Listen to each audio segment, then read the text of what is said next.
I need to tell y'all about this pattern that I am seeing everywhere and no one's talking about it. It's specifically among high achieving women, successful women, high masking women. And I saw it in myself and with all the people around me, all the women around me that fit in those categories. And some of my clients actually. So let me start with myself because this is how I made the discovery. When I was navigating severe burnout, it was also neurodivergent burnout at the same time. I did everything that I thought I was supposed to do. I took the break. I worked less. I even went on a sabbatical, went to a whole nother country, did the spiritual stuff, and it helped me to get out of crisis mode, right?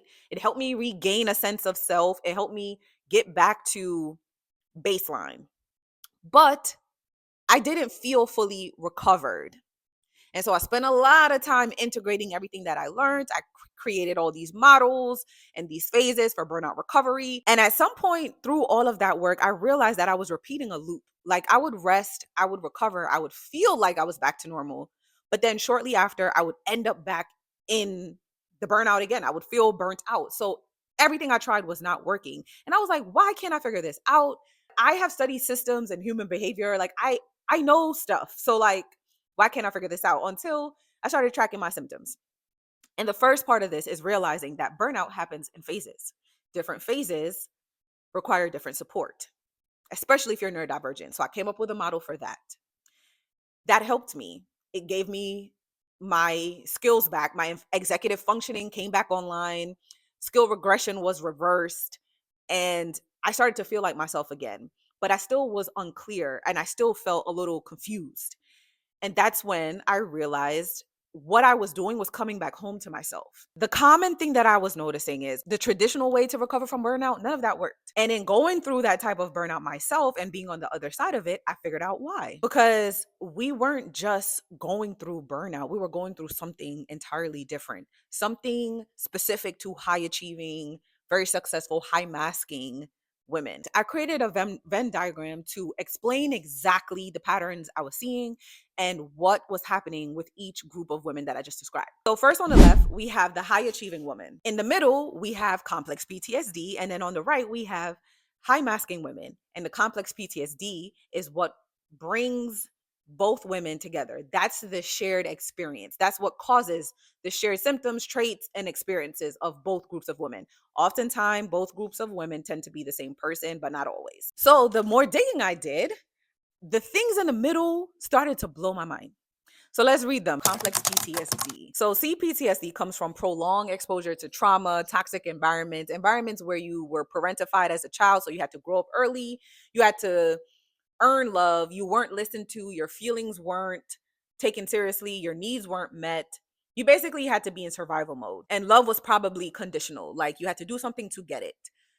And when I say love, I also mean like emotional care and emotional presence from your caregivers. And so with growing up in those environments, then you get the things in the middle. Parentification, that's when you get things like the eldest daughter syndrome, or if you're a single child, you were parentified as a child, had to take on adult responsibilities early on in life. And I started noticing oftentimes a lot of those women that I was just describing, experiencing the burnout that I was just describing, tend to be parentified eldest daughters or parentified daughters, period. Then we have hypervigilance. That looks like always scanning for what can go wrong, preparing 10 steps ahead for what can go wrong, and bracing for things to go wrong.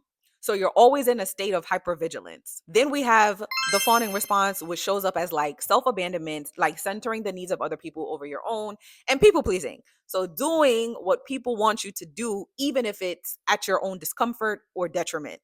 Oftentimes because you're looking for safety, care, and support, and you think that's the way to get it. Then the next is conflict avoidance. I notice a lot of these women tend to keep the peace by doing people pleasing or by not saying anything because they figured what's going to change anyways. And if I don't say anything, we could just move on because I can handle it. So that's like taking in things that actually makes you feel uncomfortable, but you don't voice them. So all those things are like stacking up in your body. Some of these women tend to have difficulty with boundaries. And it's interesting because these women are very outspoken.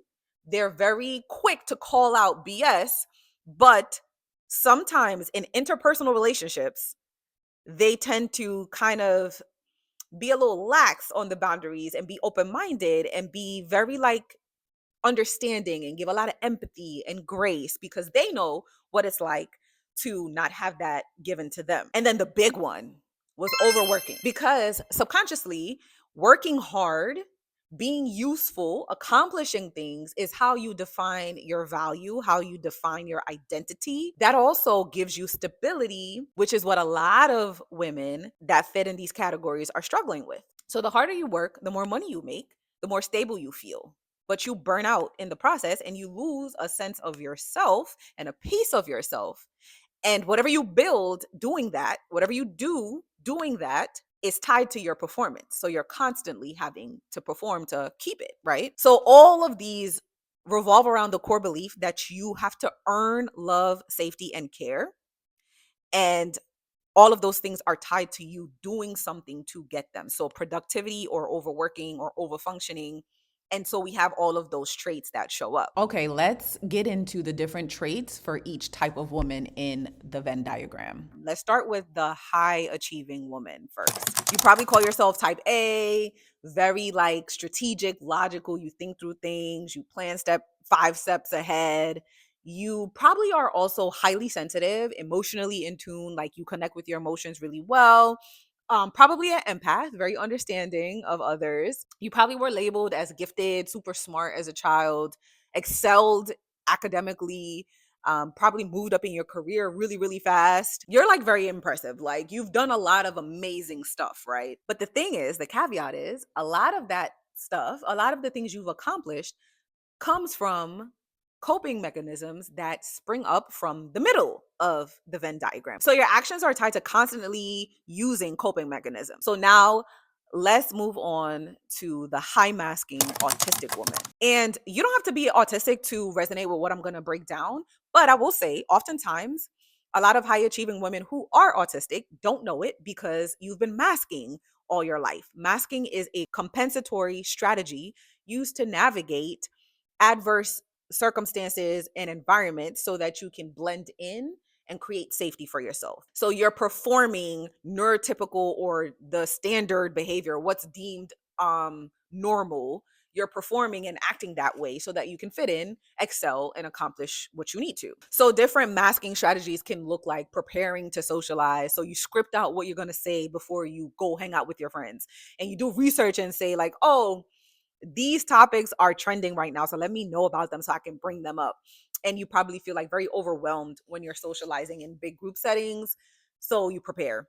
Or it can look like code switching, talking differently so you can seem more put together, rewriting your email messages so you can come off more understanding and not as direct. These women also excel academically and professionally because you've done the studying. You've understood what it means to be successful by societal norms. So you know how to do that. But masking is exhausting. Inevitably, it will catch up to your body because it's keeping you in performance mode consistently.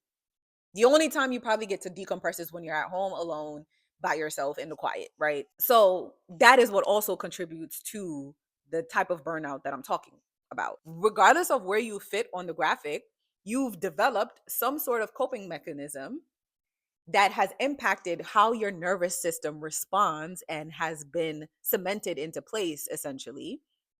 And they all lead to the same place, a severe type of burnout that rest and self care does not treat. What I'm describing is what I call high functioning survival mode, and it's attached to a soul level type of burnout. Because being in high functioning survival mode for so long, it erodes at who you are at your core and it leaves a shell of yourself that is created in a lens of constant performance, never just existing as yourself. It's like you've been a character in your own life for most of your life. And there are only small moments where you get to step out of character, if that. And so the success that you've accumulated and built for yourself is tied to that character. It's not tied to you as an individual. That's why just taking a break and resting doesn't work. Because when you wake up, you go back into that character. That's why self-care, it helps Therapy, it might help to understand aspects of what you're going through. Like therapy will help you understand complex PTSD. It'll help you understand why you do what you do. Does that sound familiar? It does for me because that's what I had to unearth and work through for myself personally. I was just like, girl, you're very emotionally intelligent and you're very attuned to what's happening, but you weren't seeing the connections between all those things and how they were influencing all the aspects of your life. Because this doesn't just show up with work, it shows up in your interpersonal relationships, in your communities, your friend group, how you choose your partners, how you treat yourself. But soul activation, the work that I do, it meets you where you are on a nervous system level, and then we uncover, unlearn, and then repattern yourself to align with who you are outside of that performance, outside of that character that you had to build because of survival mode, because you needed to cope, right? So you're not going to restructure your life tied to you just existing at your core. That is what we do in soul activation. And so with soul activation, we're not treating you like you're broken or you need to fix anything. We just need to do a not quick, but we need to do a course correction essentially. We're not working to accomplish anything or working towards a new goal. We're literally understanding what it means to just let go and exist and remember who you are before you had to slip into performance mode and before you had to create that character to accomplish all the things you've accomplished. So that everything you do from this point moving forward will be from a place of alignment. That's what I call coming back home to yourself. So all your decisions that you're making will be from that place of who am I at my core instead of what do I need to do to keep myself safe? What do I need to do so that I'm not poor, so that I don't go without, so I'm not under supported? It's what do I need to do so that my body and my nervous system feels safe with just existing the way that I am. We're not burning your whole life down and forcing you to make a existential pivot. This is all about working and moving from a place of alignment. If everything that I've said in this video resonates with you, then I'm probably speaking to you. A high achiever, high masking woman, life looks great on paper from the outside looking in, but you know something needs to change. You know that you need to make a decision to move closer to alignment so that you're not constantly burning out and repeating the loop of burning out, resting, burning out, resting. I'm probably talking to you. But if you're not sure, I have a free quiz. The information will be in the caption. It tells you what phase of soul activation you're in, what that phase means, and then how to move through that phase one step closer to alignment. And if you feel called to work with me one-on-one, I have two options. I have a cohort. Join the waitlist. You'll know when the next one opens. And I also have one-on-one soul activation sessions where I work with you to do the things that I just described. Come back home to yourself in a safe way, but also create the structure and the infrastructure so that your life can hold a new version of you. And we do that together. And whether that looks like pivoting careers, changing your field, building a new business, or revamping your business without burning it all down and struggling like I did, we help you understand what that structure will look like so that you're approaching it from an aligned place. So if you're interested, you know where all the information is. It's in the caption below. Thank you for watching. Don't forget to like, comment, and subscribe, and share this with someone who you think could benefit.